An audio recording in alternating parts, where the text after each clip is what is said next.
Glória a Deus. Bom dia, irmãos. Graça e paz ao nosso Senhor Jesus. Amém? Ficou uma parte em pé e outra parte sentou. Então vou pedir para quem sentou ficar de pé. Abra comigo a sua Bíblia no livro de Lucas, capítulo 11.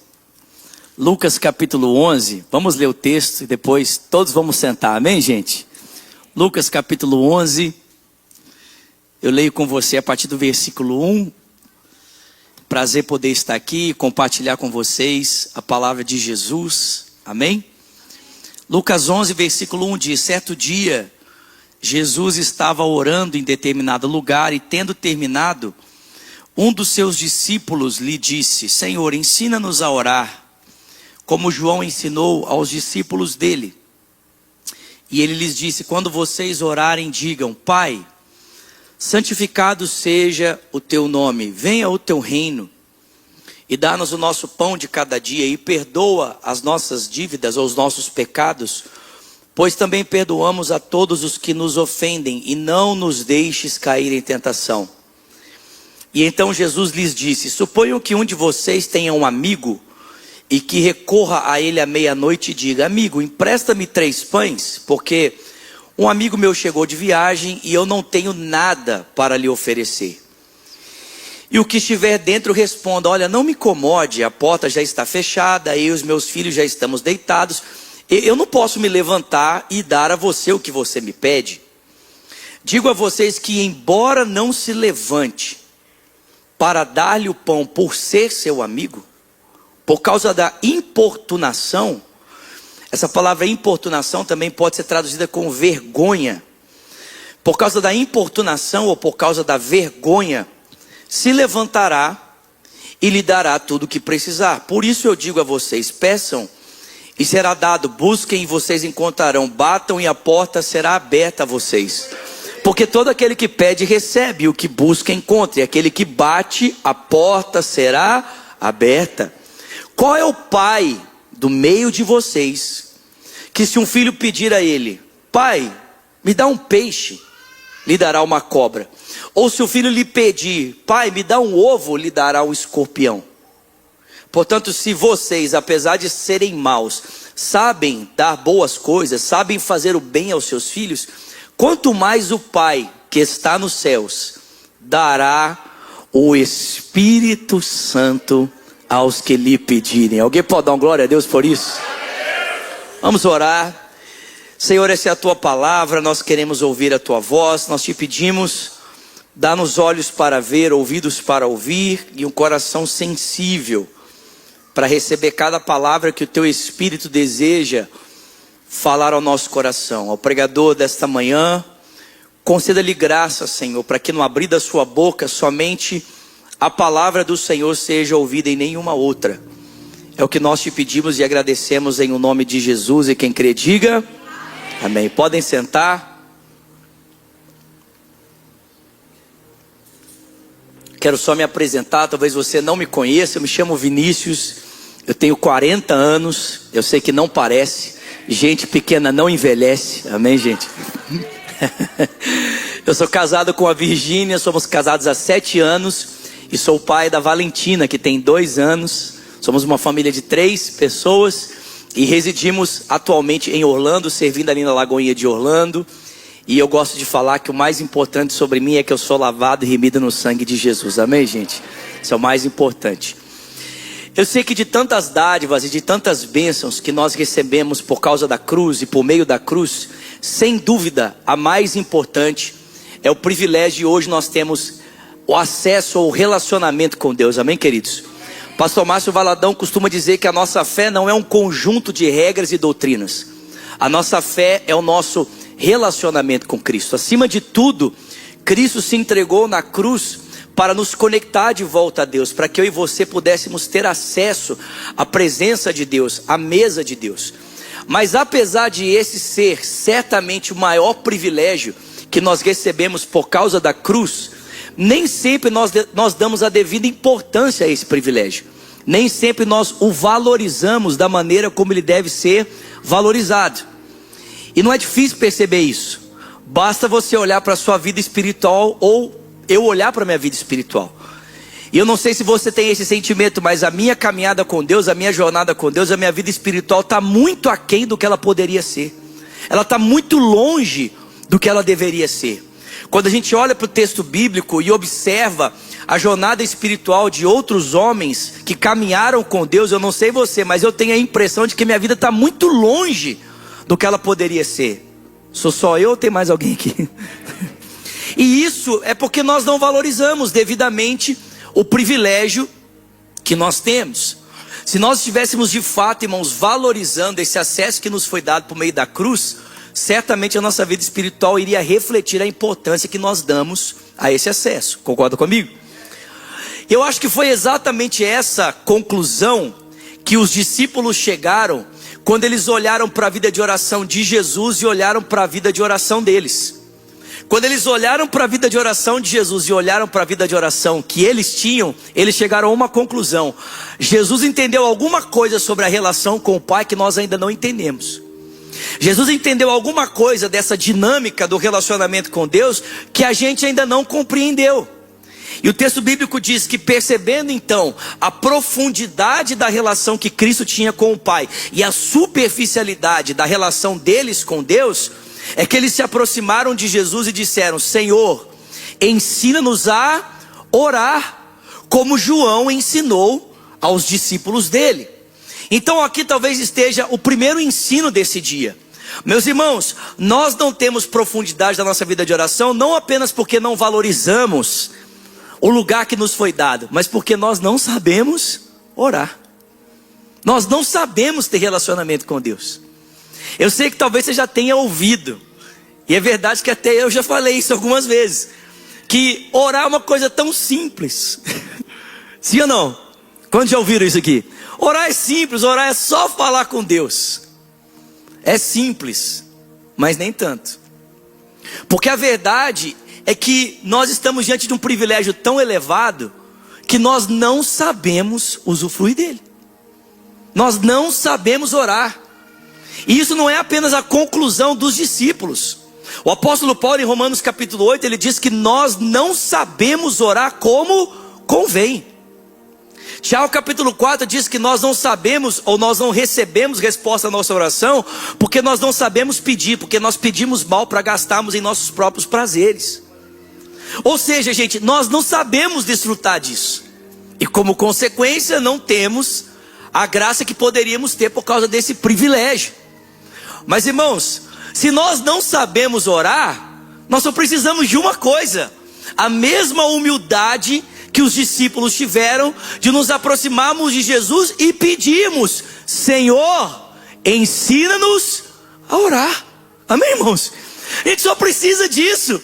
Temos a humildade de reconhecer diante de um privilégio tão grande e da minha ineficiência de desfrutar dele, eu só preciso de uma coisa: Jesus, me ensina a orar.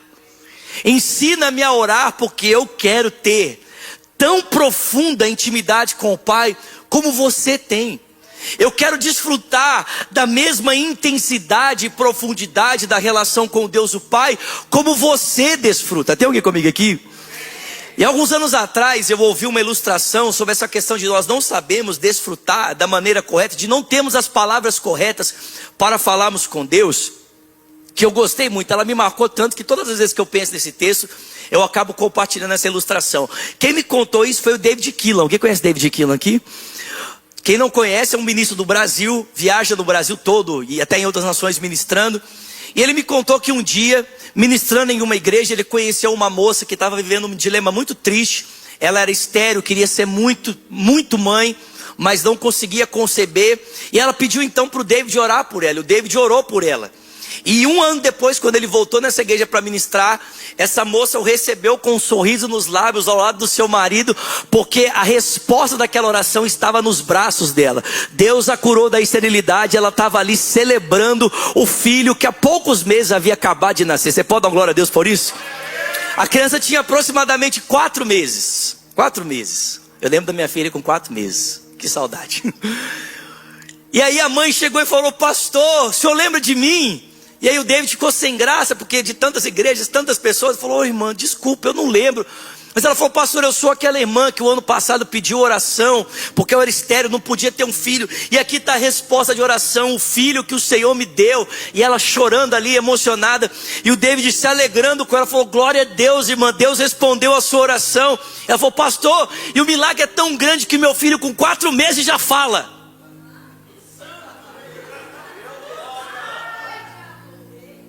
Aí o David falou: ó, irmã, que Deus respondeu, eu acredito, né? Agora, que a criança fala: é, pastor, ele já fala, quer ver? Filhinho, fala com o pastor. Aí a criança olha pro pastor, né, pro Deus, e fala: aí a mãe: não é lindo? Ela falou: lindo é, eu só não entendi nada, né? É maravilhoso, eu só não entendi. Falou: que isso, pastor? Você não entendeu que ele está falando que o senhor é careca, que o senhor tem pouca telha? E aí o David ficou olhando para a mãe assim, e naquela hora ele ouviu o Espírito Santo sussurrando no coração dele: não importa a língua estranha que um filho use, o pai sempre entende o que o filho está pedindo. Irmão, presta atenção, Deus não nos ouve pela eficiência das nossas palavras, mas porque o coração de pai se inclina para ouvir a nossa oração. Não importa as palavras estranhas, é por isso que Paulo vai dizer que na nossa ineficiência, o Espírito Santo que Deus fez habitar em nós, intercede por nós com gemidos inexprimíveis, porque o Espírito que Ele fez habitar em nós, nos leva a clamar: Abba, Pai. Alguém pode dar glória a Deus por isso? Meus irmãos, é o coração bondoso de Deus, que muitas vezes se inclina para ouvir as nossas balbúcias sem sentido e atender a resposta da nossa oração, amém? Mas a gente não pode se contentar com isso, a gente precisa subir de nível, amém? E é por isso que Jesus então começa a ensinar os discípulos a como orar. E diferente do que muitos pensam, Jesus aqui não está oferecendo uma série de regras para a oração. Jesus não está oferecendo aqui 3 conselhos de como você pode ser eficiente para ter uma vida de oração mais efetiva. Não, Jesus oferece aqui para os discípulos um caráter, um modelo de oração. Afinal de contas, Jesus não é um princípio, Jesus é um modelo. Jesus não é um passo a passo, Ele é um exemplo a ser copiado. E se nós queremos profundidade na relação com Deus, nós precisamos nos distanciar dos passos e nos apegarmos mais a um caráter. Nós precisamos nos desapegar do passo a passo e nos apegarmos a um modelo, a uma pessoa, e o nome dela é Jesus Cristo. Amém, meus irmãos? Qual é a primeira característica desse modelo? Jesus diz: nós oramos ao Pai. Nós não oramos a Deus. Não surta, amém? Nós não oramos a Deus. Deus pode ser qualquer coisa, gente. Deus pode ser muitos, amém?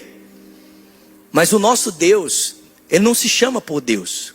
O nosso Deus se chama por Pai. Fala comigo: Pai. Quando Jesus se fez um ser humano e veio nos revelar aquele relacionamento que existia entre as pessoas da Trindade, Pai, Filho e Espírito, o que Jesus nos fez conhecer não foi Deus. O que Jesus nos fez conhecer foi o Pai. Amém? Foi o Pai. E você sabe que quando Jesus orava, quem aqui já assistiu a Paixão de Cristo aqui? A palavra pai usada aqui no contexto hebraico, no contexto aramaico, é a palavra Abba. Fala comigo: Abba. Mais uma vez: Abba. Agora, não sei se você sabe, mas Abba é a primeira palavra que uma criança aprendia a falar para o seu pai. Assim como a primeira palavra que ele falava para a mãe era Ima, a primeira palavra que uma criança aprendia a falar na relação com o pai era Abba. Em outras palavras, o que Jesus está nos oferecendo? Ele está nos oferecendo uma relação fundamental. Ele está nos oferecendo um relacionamento mais profundo. Ele está nos oferecendo um tipo de relacionamento que só Ele tinha com o Pai antes de tudo. E agora nós podemos ter por causa dele, por meio da sua cruz. Ele diz: quando vocês se aproximam para falar com Deus, vocês não estão se referindo a alguém que vocês não conhecem. Vocês estão se referindo ao Deus que eu estou revelando por meio da minha história, por meio da minha vida, por meio da minha obra e do meu sacrifício. E esse Deus é o Abba. Esse Deus é o Pai. E Jesus não apenas revela qual é a identidade desse Deus, mas ele também revela o caráter desse Deus. Porque ele vai dizer para mim e para você que se nós, como meros homens, sabemos fazer o bem, que dirá o Pai Celestial? Ele diz: observem, vocês são homens mortais, vocês são homens maus, e vocês sabem fazer o bem. Um filho aproxima de você pedindo assim: papai, me dá um pão. Você não vai dar uma cobra para ele. Papai, me dá um ovo. Você não vai dar um escorpião. Se vocês que são meros homens, meros mortais, sabem fazer o bem para os seus filhos, o que dirá o Pai Celestial? Não fará aquilo que vocês precisam, e ainda mais, dará o Espírito Santo a todos aqueles que o pedirem. Meu irmão, eu e você precisamos entender que quando nós nos aproximamos do Pai para orar, nós estamos falando com o Pai que tem prazer de receber os seus filhos, com o Pai que abriu espaço na sua mesa por causa da obra do Filho de Deus, Jesus Cristo, para acolher pecadores como eu e você, como acabamos de cantar, não chamá-los mais de escravos, mas chamá-los de filhos de Deus, filhos do Abba. Essa é a primeira realidade. Nós falamos ao Pai, mas o que é que os filhos do Abba pedem? O que é que os filhos do Abba oram? Os filhos do Abba estão tão admirados com quem o Abba é, que eles oram por uma coisa: eles oram para que o nome do Abba seja santificado e para que venha o reino do Abba, e para que a vontade do Pai seja feita na terra como ela é feita nos céus. Os filhos de Deus, os filhos do Pai, estão tão maravilhados com o caráter do Pai, que tudo que eles anseiam é que o nome do Pai seja visto, conhecido e honrado através deles. E como é que o nome do Pai é visto, conhecido e honrado? O nome do Pai é visto, conhecido e honrado através dos filhos do Abba, através da vontade do Abba sendo feita na terra, como ela é feita nos céus. Eu não sei se você entende isso, mas eu e você levamos naturalmente o nome da nossa família de origem, amém, gente? Mas Paulo vai dizer para mim e para você em Efésios que nós também levamos o nome da família celestial. Nós levamos o nome da nossa família espiritual. Espiritualmente falando, no final da tua identidade, ou você tem o sobrenome Trindade, ou você tem o sobrenome Santos. Porque você faz parte da família da Trindade, você faz parte da família dos santos. E como parte da família Trindade, como parte da família dos santos, nós devemos honrar o bom nome que nós recebemos do nosso Pai. E como é que nós honramos o bom nome que nós recebemos do nosso Pai? Nós honramos o bom nome que recebemos do Pai, vivendo para que a vontade do Pai seja feita na terra, como ela é feita nos céus. É assim que nós honramos. Os filhos do Abba estão tão satisfeitos em quem o Abba é, que eles não têm outro anseio, outro desejo senão: Pai, honra o teu nome através das nossas vidas, através de nós realizando a tua vontade na terra, como ela é feita nos céus. Só que para que isso aconteça, nós precisamos de recursos. É por isso que os filhos do Abba oram pelo pão. Os filhos do Abba entendem que para que a vontade do Pai seja feita na terra como ela é feita no céu, é necessário provisão. Então eles pedem: Pai, o pão nosso de cada dia nos dá hoje. E olhando para o contexto do Antigo Testamento, você se lembra que pão diz respeito a toda a provisão que os israelitas necessitavam, tanto no aspecto natural quanto no aspecto espiritual. Porque quando a gente olha para o Antigo Testamento, nós não temos apenas o pão da provisão, nós também temos o pão da presença. Havia o pão que caía fora do tabernáculo, mas havia o pão que era disponibilizado dentro do tabernáculo. Havia o pão que era servido na mesa do israelita, mas havia o pão que era servido na mesa de Deus. Pelo amor de Deus, vocês estão aqui comigo? Havia o pão que Deus derramava e era necessário processá-lo para que se transformasse no alimento diário. Mas havia o pão que era servido dentro do tabernáculo, em uma mesa que o Senhor havia mandado ser preparada, porque ali todas as manhãs era colocado o pão da presença. Ou seja, se eu e você queremos viver para a vontade de Deus, nós não precisamos apenas da provisão que nos capacita a vivermos a vontade do Senhor no aspecto estético. Nós também precisamos da provisão espiritual. Nós precisamos comer do pão da provisão, mas também precisamos comer do pão da presença. Eu não sei se você entende isso, mas o pão da presença tem nome. Em João capítulo 6, Jesus disse: eu sou o pão vivo que desceu do céu. Os nossos pais comeram o maná do deserto e morreram, mas todo aquele que de mim se alimenta, por mim viverá. Aquele que de mim se alimenta, por mim viverá. Para vivermos pela vontade de Deus, nós precisamos do pão da provisão, mas também precisamos do pão da presença. E precisamos perdoar. Perdoa as nossas dívidas. Ou seja, toda a graça recebida precisa ser graça compartilhada. O perdão que eu recebo tem que ser perdão compartilhado. A misericórdia que eu recebo tem que ser misericórdia compartilhada. A graça que eu recebo tem que ser graça compartilhada. A compaixão que eu recebo tem que ser graça compartilhada. Porque no reino de Deus, quando a gente reparte, as coisas não subtraem, elas multiplicam.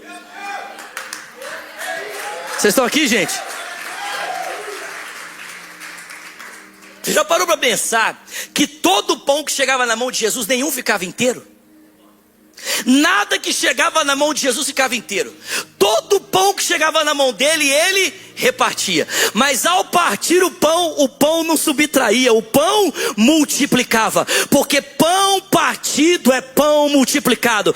Graça partida é graça multiplicada. Perdão compartilhado é perdão multiplicado. Misericórdia, pelo amor de Deus, compartilhada é misericórdia multiplicada. Compaixão repartida é compaixão multiplicada. Perdoa as nossas dívidas. Dá-nos a graça de compartilhar da graça que nós recebemos. E não nos deixes cair em tentação. O que seria cair em tentação? Seria apenas Deus nos ajuda a evitar de viver uma vida de pecado? Não. Cair em tentação diz respeito, irmãos, a não gastarmos a nossa vida naquilo que não resulta na glória do Pai. Mesmo que isso seja uma vida boa. Mesmo que essa vida ao final pareça aos olhos dos outros como um grande sucesso. Jesus conta uma história que ele fala de um homem que fez negócios, multiplicou celeiro, fez aquele tanto de coisa, mas ele não sabia que naquela noite ele morreria. O que Jesus fala? Louco, essa noite pedirão a sua alma. E aí? O que você vai dar em troca da sua alma? O que poderia dar um homem em troca de sua alma? Gastou a vida toda juntando riqueza, e agora? Aos olhos das pessoas, talvez isso poderia ser uma vida de sucesso, uma vida que esteticamente falando, segundo os parâmetros da nossa sociedade, uma vida de grande performance. Teve muito resultado.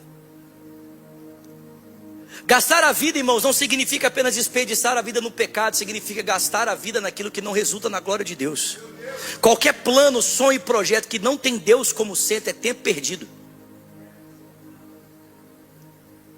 Porque no final de tudo, só tem uma coisa que vai permanecer: o que é dele, por ele e para ele são todas as coisas. Que a gente possa gastar a nossa vida naquilo que resulta na glória do Pai. Porque no final de tudo, todo joelho se dobrará e toda língua confessará que Jesus Cristo é o Senhor. Não nos deixes cair em tentação, não nos deixes gastar a nossa vida naquilo que não resulta na glória do teu nome.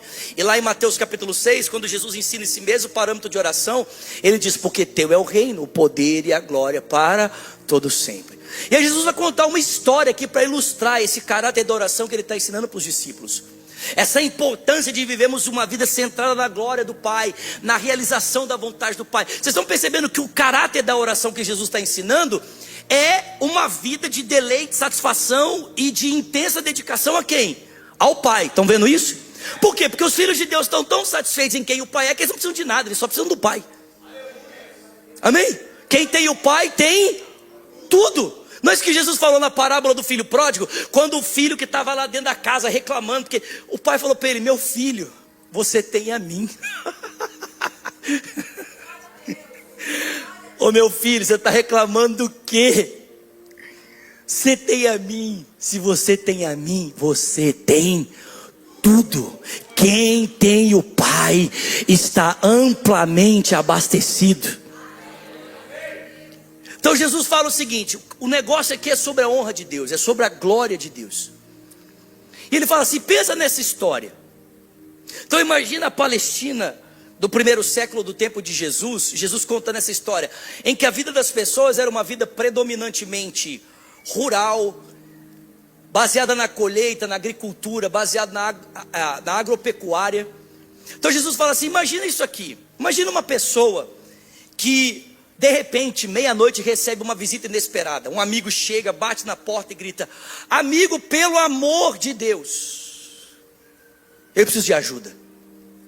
Aí a pessoa que está lá dentro fala assim: gente, quem que será que está lá fora gritando? Está menos 11 Celsius. Quem está lá fora gritando? Ele fala: cara, eu preciso de ajuda, socorro. Porque eu recebi uma visita inesperada. Eu estava na minha casa e um amigo chegou do nada. E eu não tenho o mínimo necessário para recebê-lo bem. Eu não tenho nada, eu não tenho pão. Gente, você tem que pensar que pão, nessa época, no tempo de Jesus, era o mínimo necessário que alguém precisava ter em casa para receber alguém direito. Porque a gente come as coisas com talher, a gente come as coisas com garfo, faca. Mas na época de Jesus as pessoas comiam as coisas com pão. Até hoje, se você vai comer comida árabe, você vai comer tabule, você vai comer muitas coisas ali no Oriente Médio, você come com pão. Não ter pão significa não ter o mínimo necessário para receber alguém direito. Só que você tem que pensar o seguinte: na cultura de Jesus, a honra de uma pessoa é medida pela forma como ela recebe os outros. A honra de uma pessoa é determinada pela maneira como ela trata os seus hóspedes. Então, se você recebe uma pessoa e você não tem o mínimo necessário, o que está acontecendo? Você vai ser desonrado pelas pessoas. Na manhã seguinte, no vilarejo de 200, 300 pessoas que moram ali, quando as pessoas souberem que você não recebeu devidamente o seu hóspede, o seu nome vai ser desonrado. É por isso que esse cara, sabendo das implicações que não receber a visita teria, mesmo de madrugada resolve ir à casa do seu amigo pedir suporte. Só que o amigo está deitado, já com os filhos, está menos 11 graus lá fora. E aí o amigo grita: ô meu amigo, pelo amor de Deus, não dá. Não dá, eu não vou botar minha cara para fora, está menos 11. Né? Quanto que é em Fahrenheit? Uns 30 e poucos? 20 e poucos? Menos? Uns 20 e poucos Fahrenheit. Tá frio. Mas aí ele começa a pensar: não receber alguém direito significa ter o meu nome desonrado, porque a maneira como eu recebo alguém determina como será a minha honra na sociedade. Então diz o texto que mesmo não se levantando para dar o pão por ser seu amigo, por causa da vergonha. Qual vergonha? A sua vergonha. Ou pelo zelo pelo seu nome, pelo zelo pela sua honra, se levantará e dará ao amigo o que ele precisa. Em outras palavras, o que Jesus está dizendo é que antes de eu e você termos um compromisso com a honra de Deus, Deus tem um compromisso com a honra do seu nome. Deus tem um compromisso com um zelo pelo seu nome. Deus zela pelo nome dele entre as nações. E é como se Jesus estivesse dizendo: mesmo que Deus, entre aspas, não fizesse o que nós estamos pedindo por causa do vínculo de amizade, mas porque Deus tem um compromisso com o nome dele, porque Deus tem um zelo pelo seu nome, ele responderá a nossa oração, porque Deus tem um zelo pela santidade do seu nome. Ou seja, quando os filhos de Deus clamam pedindo: Pai, exalta o teu nome através das nossas vidas, é como se o Pai, mesmo que não quisesse fazer por amizade, precise fazer porque Ele tem um compromisso consigo mesmo. Deus é fiel a si mesmo e Ele não pode negar o seu santo nome. Vocês estão comigo aqui? Fica de pé no seu lugar, já estou encerrando. Abre aí comigo em Ezequiel. Ezequiel capítulo 36. Deixa eu mostrar isso para você na Bíblia. Tem alguém comigo aqui nesse dia? Ezequiel 36, versículo 22 e 23 diz assim. Depois nós vamos ler o 32 também. Mas Ezequiel 36, 22 e 23 fala: Por isso, diga à nação de Israel: assim diz o soberano, o Senhor. Vocês estão comigo, gente? Tem alguém aqui nesse dia? Lê comigo, vamos lá, vamos juntos? 1, 2, 3. Não é por sua causa, ó nação de Israel, que farei essas coisas, mas por causa do meu santo nome. Pausa. Não é por sua causa, ó nação de Israel, que eu farei essas coisas. E lembre-se, Deus está falando aqui da nova aliança, amém, gente? Porque se você ler a continuação do texto aqui, Ele vai falar: aspergirei água pura sobre vós e vocês serão purificados. Eu vou tirar o coração de pedra, eu vou colocar o coração de carne, amém? Deus está dizendo: não é por sua causa que eu vou fazer isso. Não é porque você é lindo, porque você é maravilhoso, porque você é fofo. Não. Nem é por causa do amor que eu tenho por você. E não é que isso não seja importante. Mas meu irmão, Deus está dizendo: não é por sua causa que eu vou fazer isso, mas por causa do meu santo nome. Alguém pode dar glória a Deus por isso? Que vocês profanaram entre as nações para onde vocês foram. 23. Mostrarei a santidade do meu santo nome, que foi profanada entre as nações, o nome que vocês profanaram no meio delas. E então as nações saberão que eu sou o Senhor. Palavra do soberano, o Senhor, quando me mostrar santo por meio de vocês, diante dos olhos delas. Alguém pode dar glória a Deus aqui? Isaías 48. Falta o 32, pode deixar lá o 32, desculpa.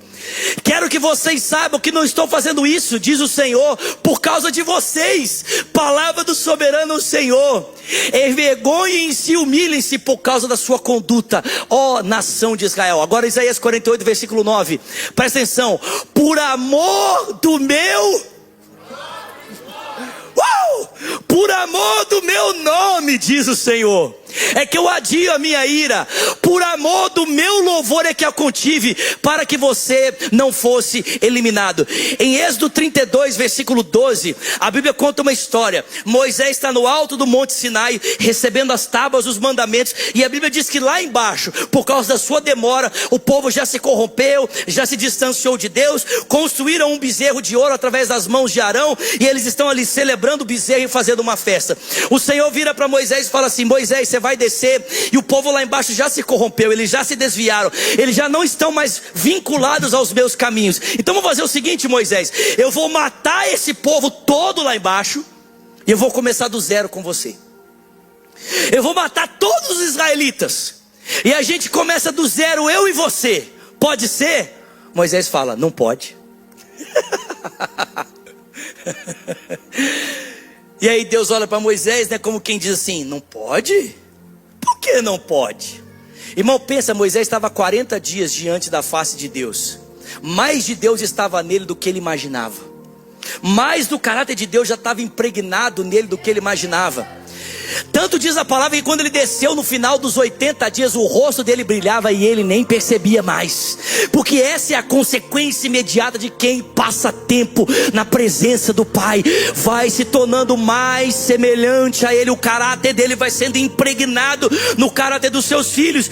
Então Moisés, depois de 40 dias, tem mais de Deus nele do que ele imagina. O zelo dele já não é mais por si, o zelo dele já não é mais pelo povo, o zelo dele é pelo nome de Deus. E ele vira e diz: Deus, sabe por que não pode? Não pode não é porque a gente é bonzinho, não pode não é porque o Senhor tem que ser misericordioso, não pode por causa do seu nome. O que diriam as nações a respeito do teu nome? Elas diriam que o Senhor libertou o povo, os carregou, mas não pôde sustentá-los. Deus, por causa da honra do teu nome, ser misericordioso com esse povo.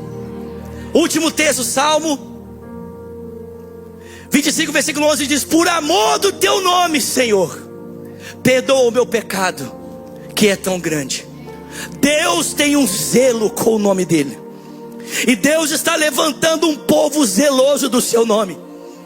Jesus vai terminar essa história dizendo: pense, vocês são pais, evocando aqui o caráter do Deus Pai. Vocês são pais. E quando um filho se aproxima pedindo: pai, me dá um pão, não dá um escorpião. Pai, me dá um peixe, não dá uma cobra. Se você chega ao Pai Celestial pedindo: pai, me dá aquilo que é necessário para que o teu nome seja honrado através da minha vida, você acha que o Pai vai voltar as costas para você? Não. Jesus diz: o Pai te dará tudo aquilo que é necessário para que o nome dele seja honrado através de você, e mais, te dará o Espírito Santo. O que é Deus nos dar o Espírito Santo? Deus nos dar o Espírito Santo é Deus dar mais de si para aqueles que têm fome de quem Ele é. Deus dar o Espírito Santo é Ele dar mais dele para aqueles que têm fome e sede dele. Porque o que é o Espírito senão o próprio Deus? Receber do Espírito é receber mais de Deus para aqueles que têm sede da glória de Deus. Sabe, nesse dia eu vim desafiar você a dizer ao Pai, a dizer a Jesus: Senhor, ensina-me a orar. Ensina-me a orar. Ensina-me a ter um zelo pelo teu nome. Ensina-nos a sermos um povo zeloso pelo teu nome, a sermos um povo zeloso da tua glória, a sermos um povo que vai zelar pelo teu nome entre as nações. Pai, ensina-nos a viver uma vida que exalta o teu nome entre os povos da terra. E eu tenho certeza absoluta que se você orar assim, você não vai ficar sem resposta para a sua oração. Porque antes de você desejar isso, o Pai tem um compromisso com o nome dele. Você pode fechar os seus olhos, levantar suas mãos. Vamos adorar o Senhor. Eu não sei o que nós vamos cantar, mas nós vamos cantar alguma coisa, tá bem? Então levanta suas mãos, vamos adorar, e daqui a pouco a gente volta. Por Ele que eu estou gastando a minha vida, perdendo tudo por amor e com alegria. Dono dos meus dias, diga comigo, é Ele.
adorando, te exaltamos.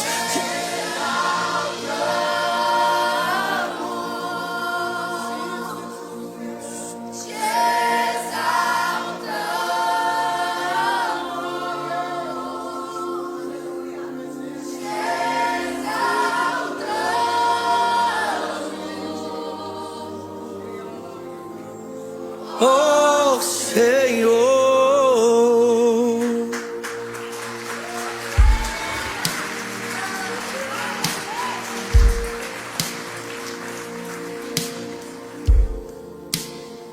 e pra te adorar, ó Rei dos Reis, foi que eu nasci, ó Rei Jesus.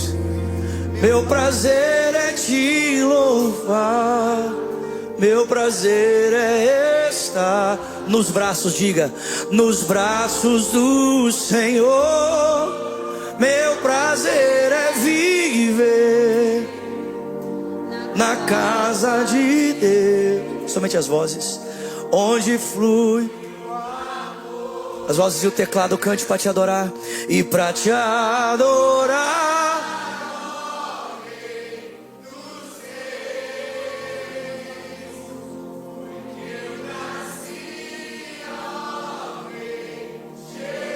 Meu prazer é te louvar. Meu prazer é estar nos braços do Senhor. Meu prazer é viver na casa.